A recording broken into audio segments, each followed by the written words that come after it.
నమస్తే అన్న, అందరికీ నమస్కారం. ప్రస్తుతం యుఏఈ పైన ఇరాన్ చూసుకుంటే రెండవ రోజు కూడా దాడి చేయడం జరిగిందనమాట.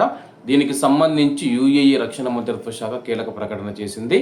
అలాగే మా యొక్క ఎయిర్ డిఫెన్స్ సిస్టంలు ఇరాన్ నుంచి వస్తూ ఉన్న క్షిపణులు మరియు డ్రోన్లను ఎదుర్కొంటూ ఉన్నాయని చెప్పి ప్రకటించింది.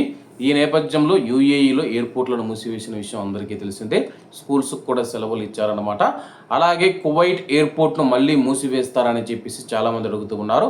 కువైట్ కావచ్చు, ఖతార్ కావచ్చు, బెహ్రెన్ కావచ్చు, ఈ దేశాల నుంచి చాలామంది అయితే మళ్ళీ ఎయిర్పోర్ట్లు మూసివేస్తారా, అసలు ఒమన్ ఎయిర్పోర్ట్లు ఓపెన్లో ఉందా లేదా అని చెప్పేసి చాలామంది అయితే అడుగుతూ ఉన్నారు.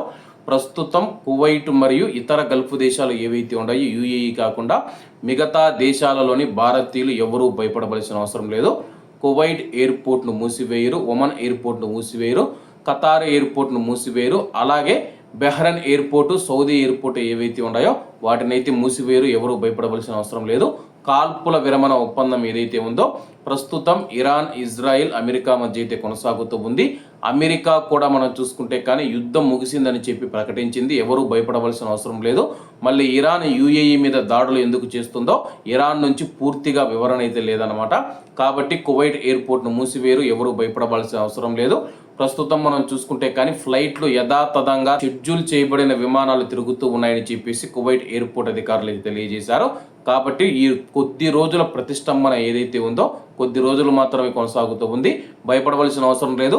మళ్ళీ ముందు మాదిరిగా కువైట్ ఎయిర్పోర్ట్ను పూర్తిగా మూసివేసి సౌదీ అరేబియా మీదుగా వెళ్లే పరిస్థితులు రావని చెప్పేసి కువైట్ అధికారులు కూడా ధృవీకరించారనమాట. కాబట్టి కువైట్ నుంచి ఇండియాకు వెళుతూ ఉన్న మన భారతీయులు ఎవరైతే ఉన్నారో భయపడవలసిన అవసరం లేదు. కువైట్ ఎయిర్పోర్ట్ తెరిచే ఉంది.